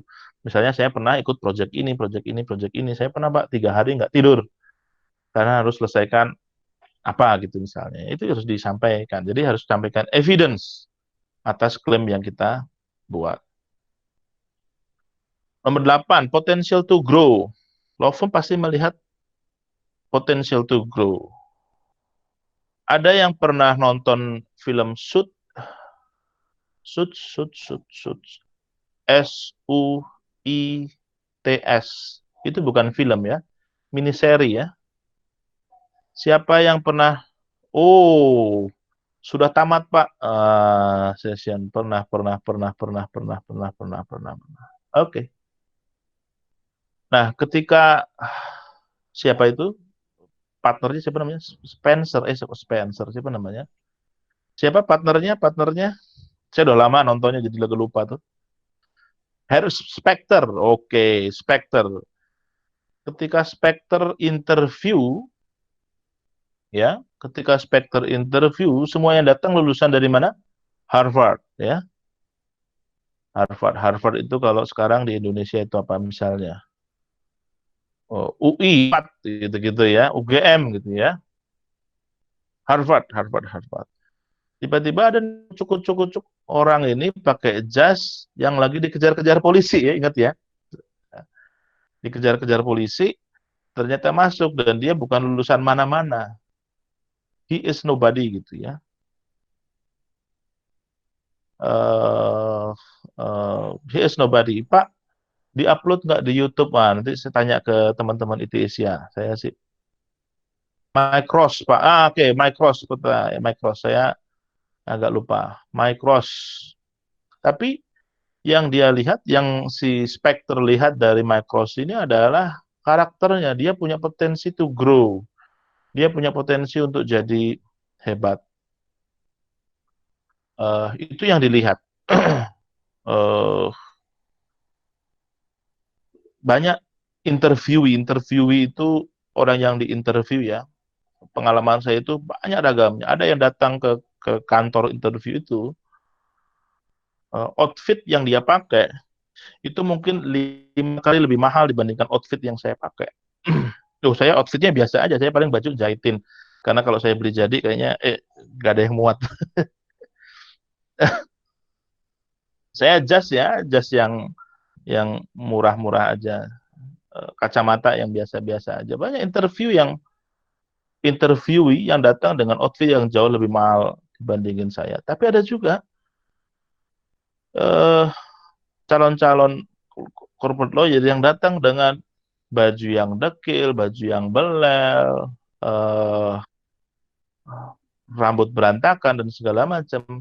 Nah, ini tantangan sebetulnya untuk recruiter ya, walaupun kita nanti selalu tekankan kamu kalau interview harus bajunya rapi gitu-gitu ya. Tapi kadang-kadang ada yang tersembunyi, ada juga interview yang berantakan semacam itu, tapi dia eh, punya potensial to grow dan ini bisa dipertimbangkan. Dan kamu dan Anda harus menunjukkan bahwa saya punya potensial to grow. Itu harus ditunjukkan ke interviewer. Oke, section terakhir, tips dan trik for job interview at law firms. Oke, ini sudah adzan asar belum? Belum ya? Saya pakai headset nggak kedengeran jam berapa sekarang? Oke, belum ya? Kita lanjut ya. Tips and tricks for job interview at law firms. Pertama, etiquette dan confidence are key. Jadi etiquette, etika, dan confidence. Eh, saya juga menyarankan untuk IT mengadakan sesi khusus terkait dengan etiket. Karena saya bukan ahli tentang etiket ya. Eh, John Robert Power mungkin nanti bisa diminta untuk sharing tuh. Biar teman-teman fresh graduate gimana sih caranya duduknya misalnya. Apakah duduk seperti saya ini duduk yang ideal? Apakah harus seperti ini? Apakah harus seperti ini? Gitu ya. Eh, Kecenderungan orang itu akan merasa confidence kalau badannya bersentuhan dengan meja. Ya, itu sebabnya kalau kalau interogasi yang harsh itu orang terinterogasi disuruh mundur dari meja kan, kalau misalnya di KPK misalnya ya atau anyway saya nggak pernah mendampingi eh, saksi maupun tersangka di KPK jadi don't get me wrong. Tapi itu etiket dan confidence, percayaan diri.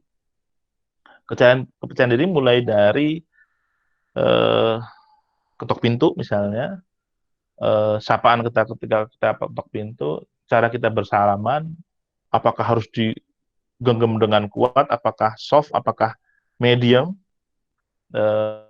kemudian apakah kita duduk setelah dipersilahkan atau kita duduk duluan, atau gimana kalau tangan kita dingin? Kan kalau kita tangan dingin pasti kita lagi grogi ya. Kemudian kita perlu mengaku grogi apa tidak? Ya. Karena saya kadang-kadang kalau berbicara di depan umum, dulu di awal-awal ya, saya grogi. Karena by default saya sebetulnya apa namanya introvert. By default saya sebetulnya introvert. Ya, ketika berbicara di publik, karena kita deg-degan. Salah satu cara yang paling ampuh adalah mengaku bahwa kita sedang grogi, mengaku bahwa kita sedang deg-degan. Ya, kemudian, oke itu etiket dan confidence ya. Saya nggak expert di bidang itu. Saya minta untuk teman-teman ITISIA membuat sesi terpisah terkait dengan hal itu. Yang kedua, research the business of the law firm. Jadi kalau Anda akan diinterview sama law firm A, Anda harus cari tahu law firm A itu aktifnya di mana. Eh, Baca websitenya, ya. Kira-kira dia aktif di mana dan kira-kira siapa yang menginterview. Tidak ada salahnya juga ketika dipanggil, Mas, Mbak, Dek, besok datang ya untuk diinterview sama partner. Tidak ada salahnya Anda bertanya ke yang menelpon, saya boleh tahu partner yang akan menginterview saya siapa? Jadi Anda bisa tahu tuh partnernya seperti apa, ya, research. Kemudian be positif, ya. Eh, Interviewer itu kita tidak tahu ya, mereka akan eh, bertanya atau mereka akan respon terhadap body language kita seperti apa ya. Be positif di dalam proses interview, be positif. Eh, Kenapa kamu pindah? Kenapa kamu cari pekerjaan lain? Pak, tempat saya kerja yang kemarin itu, Pak, aduh, brengsek semuanya, Pak. Nggak ada yang benar, Pak, partner-partnernya. Padahal tempat dia kerja itu partnernya teman main saya misalnya. Itu jadi problem. Kalau didesak, maaf Pak, saya hanya ingin meningkatkan kapasitas saya misalnya. Emang kenapa dengan love yang lama? Biasanya kan dikejar-kejar gitu ya. Nggak ada yang salah Pak, tetap baik, tetap memberikan yang terbaik kepada saya. Eh, tapi mungkin momentum saya untuk mencari tempat yang bisa lebih sesuai dengan apa yang saya cari. Misalnya, ya, be positif. Jangan menjelek-jelekan tempat kalian bekerja saat ini. Kalau misalnya yang sudah bekerja ya, kan tadi ada beberapa yang sudah bekerja. Jangan mengeluh. Oh, eh, jangan keluarkan keluhan-keluhan di dalam proses interview. Ya. Kemudian yang selanjutnya adalah provide evidence to support your claim on strong point. Nanti akan ada pertanyaan, sering selalu, sebutkan dong kamu 5 kelebihan kamu tuh apa kan? Oh Pak, saya ini. Nah, kamu harus menyiapkan support evidence.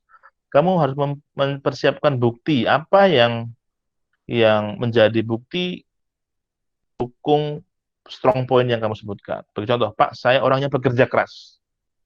Kamu harus cari bukti, oke, apa buktinya? Pernah ada event apa sehingga kamu bisa bilang bahwa kamu seorang pekerja keras? Saya pernah em, 3 hari 3 malam tidak pulang ke rumah, tidak pulang ke kos-kosan karena ada proyek ini di kampus misalnya. Orang kuat 3 hari 3 malam nggak pulang, itu beda dengan 3 hari 3 malam tidak tidur ya. Jadi kalau misalnya kita mengklaim, Pak, saya 3 hari 3 malam nggak pulang, di kampus saya banyak tuh yang seminggu nggak pulang-pulang, karena tidurnya di sekretariat senat misalnya. Nah, tapi kamu harus bahwa saya tidak pulang karena saya harus menyelesaikan deadline, misalnya ada event ini misalnya, atau ada muting competition, saya harus prepare ini, itu membuktikan bahwa saya adalah hard worker. Atau saya orangnya detail oriented. Kamu harus tunjukkan eh, ketika ada pekerjaan kelompok, ketika di kuliah, pekerjaan terakhir untuk memeriksa pekerjaan apakah ada typo, apakah ada yang lain, selalu datangnya ke saya, Pak. Itu membuktikan bahwa saya orangnya detail oriented. Jadi harus menyiapkan evidence untuk mensupport klaim kita atas, oke, kita jagonya di sini, kita kuatnya di sini. It's all in the timing. Jangan telat. Jangan telat juga jangan kecepatan. Ya. Interview jam 5, jam 3 sudah datang. Nongkrong di kantor. Jangan juga gitu. Tapi jangan juga interview jam 5, eh, jam 5:15 baru mau ngantri naik MRT gitu. Jangan juga. Jadi be on time. Ya, jangan sampai terlambat. Kalau terlambat karena sesuatu yang tidak bisa dihindari, sampaikan ke orang yang bertanya, orang yang mengundang Anda. Ya,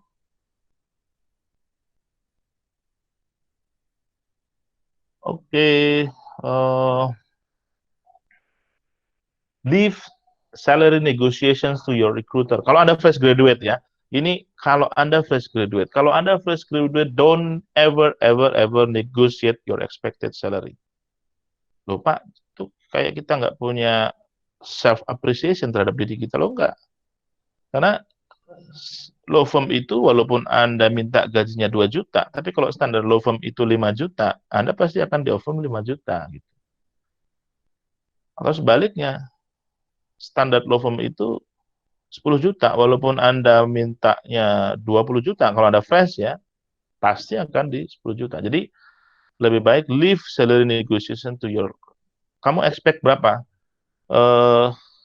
Saya expect sesuai dengan standar yang diterapkan di kantor ini. Oh, kamu kok nggak pede gitu? Oh, saya sangat pede, Pak. Dan Bapak akan bisa menilai performance saya setelah 3 bulan setelah itu. Karena Anda belum punya bargaining position, kan? Ketika Anda masih fresh graduate. Mirror the mood of the interview. Perhatikan mood interviewernya. Dulu waktu saya fresh graduate, mungkin saya interview lebih dari 10 tempat kali ya, atau ya mungkin 10 tempat ya. Ada yang ketika interview itu semangat gitu ya, sambil bercanda sama temennya gitu ya, engage sama kita. Tapi ada juga yang interview dikit-dikit telepon gitu, telepon. Perhatikan moodnya. Ketika dia moodnya tidak begitu baik, ya kita harus imbangi mood itu secara psikologi ya. Kita harus pintar melihat mood dari interview kita. Work on your key message and promote your strength. Promote your strength. Kamu bisa nulis apa? Atau kadang-kadang ada juga pertanyaan yang ini yang beberapa kali saya tanyakan karena penting menurut saya. Saya sering menanyakan begini, buku hukum apa yang paling kamu suka baca? Atau karangan siapa yang kamu paling suka baca? Nah, itu akan buat orang yang sering baca buku ya, itu akan mendefinisikan kedalaman dari bacaan kamu gitu. Haji Satrio, ya.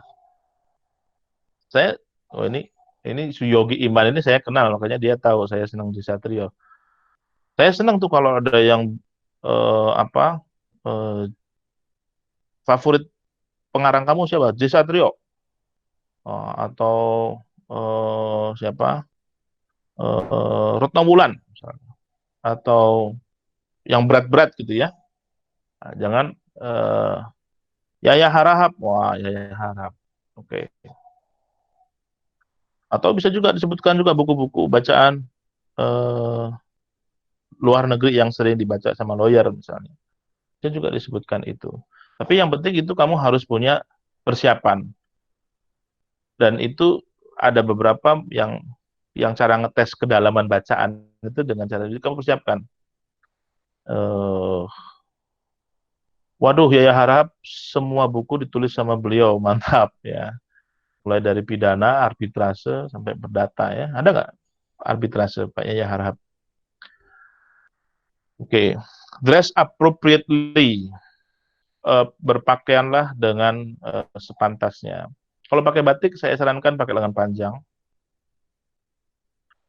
Corporate lawyer, kalau saya lebih menyarankan pakai baju berwarna cerah. Berwarna cerah itu kalau nggak putih, biru muda gitu-gitu ya. Kalau pakai dasi oke. Kalau pakai jas oke, nggak masalah. Hindari pakai apa baju warna gelap, warna hitam, warna merah tua, warna biru tua, warna pokoknya hitam ya. It's very litigation. Uh, Impresinya berbeda. Gitu. Jadi bajunya yang proper. Ya, tadi saya sampaikan bahwa tidak semua di antara fresh graduate itu bisa membeli pakaian yang proper. Ya, ada juga yang baju ya satu-satunya ini aja Pak. Gitu. Nggak bisa saya beli baju lagi. Ini juga pinjam. Oh, dulu kan saya di asrama ya. Itu dulu kita pinjam-pinjaman baju gitu kalau mau interview. Nah, untung badannya dulu masih seukuran gitu ya. Mau interview pinjam, gue mau interview nih. Interview di mana lo? Di apa? DNC. Wah, interview pakai baju. Nanti, ya. Pakai latihan lah pakai dasi. Ya. Karena kalau Anda pakai dasi tapi nggak rapi, mendingan nggak usah pakai dasi. Dress appropriately. Nah, saya nggak tahu cara cara menyampaikannya seperti apa. Mungkin nanti ya lagi-lagi nih ITI Asia mungkin perlu bikin webinar untuk dress appropriately for job interview mungkin ya. selama 1 jam. Yang setuju kalau IT Asia bikin webinar tentang dressing appropriately for job interview, siapa? Kita provokasi aja nih biar IT Asia bikin kayak gini. Gratisan. Mumpung masa work from home. Oke, wah itu IT Asia udah banyak yang minta itu. Dress appropriately for job interview. Bagaimana sih berpakaian yang baik, ya? Oke. Kemudian, wah udah banyak nih. Kemudian, ask questions. Ask questions. Jadi bertanyalah kepada interviewer Anda. Kalau Anda dipersilahkan. Hampir sebagian, oke, sudah selesai, kamu ada yang mau ditanyain? Oke. Kalau Anda diberikan kesempatan semacam itu, pakai. Ya, Anda harus bertanya. Anda harus bertanya.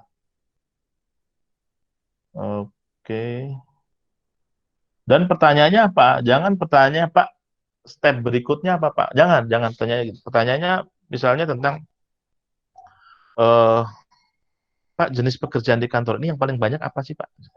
Jadi pertanyaan yang model-model semacam itu, jangan, Pak, apa namanya, eh, step berikutnya apa gitu kan. Karena tanpa didesak, kalau Anda qualified, kalau Anda dianggap memiliki kualifikasi yang cukup, pasti Anda akan dihubungin gitu. Jadi it goes without saying gitu. Tanpa diucapkan, kalau kamu dianggap qualified, kamu pasti dihubungi. Oke, ini slide terakhir saya. Eh, ada pertanyaan sebelum diambil alih. Ini ada pertanyaan dari Reza Zaki. Pak, di law firm apakah harus full time? Ada nggak yang part time? Karena misalnya dia berprofesi di kampus di perusahaan. Eh, Sebagian corporate law firm biasanya tidak. Kenapa? Karena eh, itu terkait dengan confidentiality, ya. Dan kedua terkait dengan fokus. Kenapa? Karena Anda nggak full time pun di sebuah law firm, Anda bisa-bisa kekurangan waktu tuh, ya. Apalagi Anda part time. Tapi ada juga misalnya yang sangat spesifik. Sebagai contoh dulu kita pernah dapat pekerjaan dari UNDP. Dari UNDP mengharuskan ada eh, member yang punya kualifikasi sebagai researcher misalnya, ya. Mau nggak mau kita harus hire part time.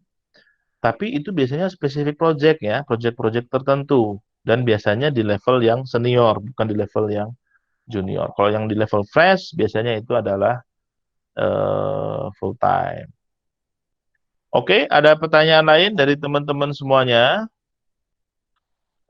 Sebelum saya serahkan ke Pak Yogi. Oh, ada pertanyaan. Izin bertanya. Saya sudah beberapa kali mengikuti Nation Moot Court Competition, namun tidak pernah juara. Apakah itu menjadi weakness di kacamata interview? No, enggak masalah. Eh, Sampaikan saja, Pak. Saya eh, mewakili kampus saya. Setidak-tidaknya kalau Anda ikut Nation Moot Court Competition, setidak-tidaknya Anda adalah yang terbaik di kampus Anda, kan, ya. Setidak-tidaknya itu, ya. Jadi menurut saya tetap jadi strength point. Sebutkan saja. Juara, Pak? Oh, saya tidak juara, Pak, karena penilaian itu secara kolektif. Jadi walaupun ada satu atau beberapa di antara kami yang performnya outstanding, tapi juri menilainya kolektif. Mungkin jawabnya seperti itu. Peningkatan legal English secara signifikan bagaimana, Pak? Latihan. Latihan. Peningkatan legal English secara signifikan bagaimana, ya, Pak? Latihan. Pertama baca. Baca. eh, Download material-material bahasa Inggris sebanyak-banyaknya. Anda baca. Kalau Anda sudah membaca material legal dalam bahasa Inggris itu dalam jumlah yang ekstensif, dalam jumlah yang banyak, maka pola Anda itu sudah terbentuk. Ketika melihat kalimat salah, kita sudah tahu ini salah nih. Walaupun kadang-kadang belum tahu ya salahnya di mana gitu ya, tapi itu salah. Jadi satu latihan. Yang kedua, sering-sering latihan common mistake, kesalahan yang umum. Kesalahan yang umum misalnya kurang S, kurang subjek, apa ketersambungan antara grammar nggak pas, ya. Di Atko itu kita ada in-house English teacher yang setiap minggu tuh setiap lawyer harus ikut kelas itu 2 kali. Jadi karena bahasa Inggris yang tadi saya bilang kan itu nomor 1 gitu. Jadi Anda harus tingkatkan, jadi ya download sebanyak-banyaknya material bahasa Inggris, baca, dan ketika dibaca Anda harus pastikan bahwa Anda 100% mengetahui isi dari tulisan itu, ya. Mohon maaf Pak, apakah bisa menanyakan substansi? Oke, di email aja yang tanya substansi. Pak, saya sudah berpengalaman di law firm litigasi selama kurang lebih 3 tahun. Berencana beralih untuk jadi corporate law firm, corporate lawyer. Hilang. Oke. Saran Bapak, apa saja yang perlu basic corporate law yang perlu saya ketahui? Eh, Mungkin nanti mungkin saya sudah share poin-poinnya. Tapi saya nggak ada di laptop saya. Mungkin nanti dilihat aja di Instagramnya IT Asia ya. Mungkin nanti akan di-share di sana poin-poin apa saja atau ada sesi apa saja. Saya dengar ada 6 atau ada 7 lagi sesi gratis webinar. Ada Pak Kadri, ada Pak Rizky, ada dari SSCK, ada dari HHP yang mau share juga. Jadi mungkin bisa bisa kita lihat di sana. Pak izin bertanya. Sebagai fresh graduate, sebaiknya kita apply sebagai intern atau sebagai junior, ataukah sebagai trainee. Kalau Anda fresh graduate, apply-nya sebagai junior associate. Ya, kalau intern itu sebagian besar dari recruiter itu hanya apply untuk mahasiswa. Tapi kalau Anda memang betul-betul, oh, saya selalu gagal karena saya nggak punya pengalaman. Oke, saya intern, no need for you to pay me salary. Ya, ada waktu itu yang pernah interview di Pak, saya sangat berharap untuk bisa menjadi anak magang di sini. Saya sudah lulus kuliah, saya bersedia bekerja tanpa Bapak bayar. Duh, hebat ini. Bekerja, masuk jam 9, pulang jam 9, nggak mau dibayar. Tapi setelah selesai, setelah dia lagi proses, makan siang bareng, lo kok mau kerja nggak dibayar? Pak, saya mentok terus, Pak. Ketika interview, katanya nggak cukup pengalaman. Oke, saya bayar itu, saya beli pengalaman itu dengan bekerja 3 bulan di kantor Bapak tanpa dibayar. Ya walaupun akhirnya kita bergaji juga gitu ya. Tapi ada juga yang bilang semacam itu. Dan itu mungkin juga, ini saya tidak menyarankan ya, dan semuanya untuk apply tanpa salary ya. Tapi dalam hal Anda merasa bahwa pengalaman menjadi hambatan, kadang-kadang itu bisa ditempuh gitu. Oke Pak, Bapak hire saya, no need for you to pay salary 3 months. Setelah Anda melakukan itu, ya Anda akan improve kan kualitinya, tahu pekerjaan seperti apa, tahu ritme, tahu menjawab begini, disuruh riset begini, begitu, begini, begitu. Eh, eh, eh, dan saya yakin Anda akan punya peluang yang lebih baik. Mau tanya Pak, kira-kira di CV mencantumkan pengalaman pengabdian masyarakat, advokasi bisa ke... Ya, ya, ya. Tadi saya bilang, saya pernah jadi di CV disebutkan pernah terlibat advokasi di masyarakat nelayan di Cirebon. Wah, itu saya sangat tertarik. Saya sangat tertarik untuk diskusi karena orang-orang semacam itu biasanya karakternya kuat ya. Orang-orang yang di lapangan karakternya biasanya kuat. Dan di law firm orang yang berkarakter kuat pasti sangat dibutuhkan. Terima kasih Pak jawabannya. Terima kasih kembali Yegar. Chelsea Tamara, Pak izin bertanya, apakah sebelum interview kita juga harus mempelajari isu terkini Omnibus Law? Ya, kita orang hukum, kita harus tahu omnibus law, kita harus tahu isu-isu hukum yang terkini, walaupun sedang tidak dalam masa interview. Omnibus law, kita cari tahu. Fintech, kita cari tahu.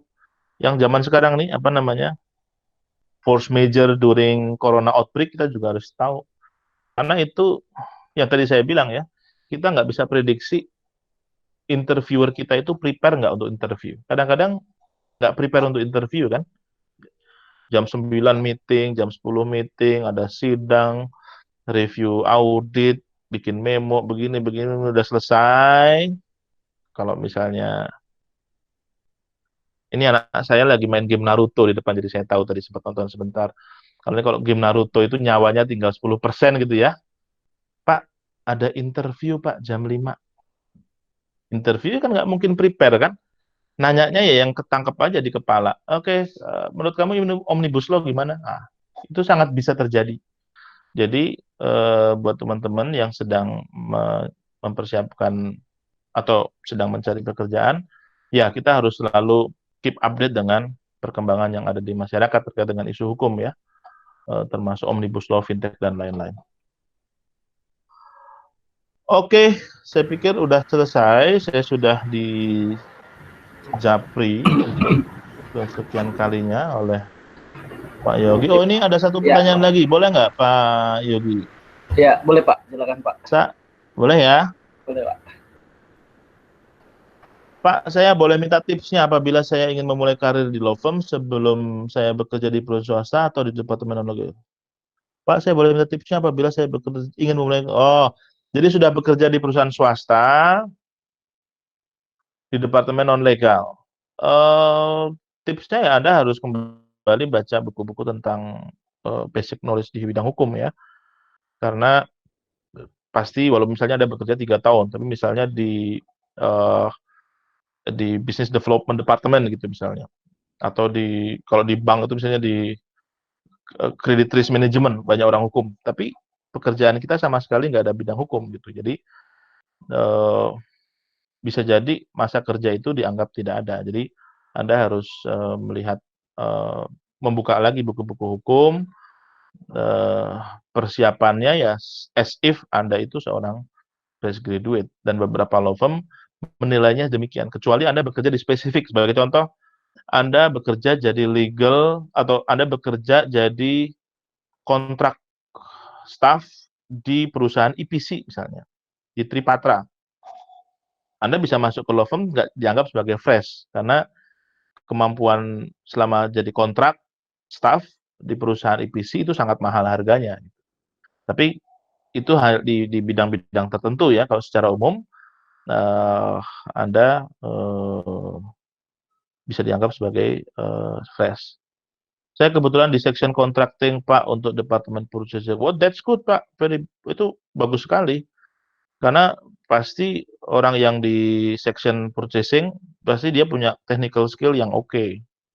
Dia punya kemampuan untuk procurement, dia punya kemampuan untuk menganalisa technical issues kan. Jadi di Indonesia lawyer yang punya kemampuan technical itu tidak begitu banyak. Tapi kalau Anda sudah punya background itu, saya pikir itu harus ditonjolkan tuh, bahwa saya punya ini, dan masuklah ke law firm yang memang punya division biasanya project development ya. Jangan masuk ke capital market atau jangan masuk ke banking finance, bisa jadi itu nggak kepake. Oke, pertanyaan terakhir dari Pak Aditya. Mudah-mudahan ada manfaatnya. Saya serahkan ke Pak Yogi lagi ya. Ya, terima kasih Pak Dendi atas materinya sudah. Silakan Pak Yogi. Ya, halo, tes, cek. Yap. Ya, sudah ada ya Pak ya, suaranya ya Pak. Ya, terima kasih banyak nih Pak Dendi udah menemani kita hampir 2 jam ya. Kita berdiskusi terkait basic knowledge and essential skill di entry level itu seperti apa, bagaimana kita menjadi seorang legal person, menjadi lawyer, corporate lawyer seperti apa. Terima kasih banyak.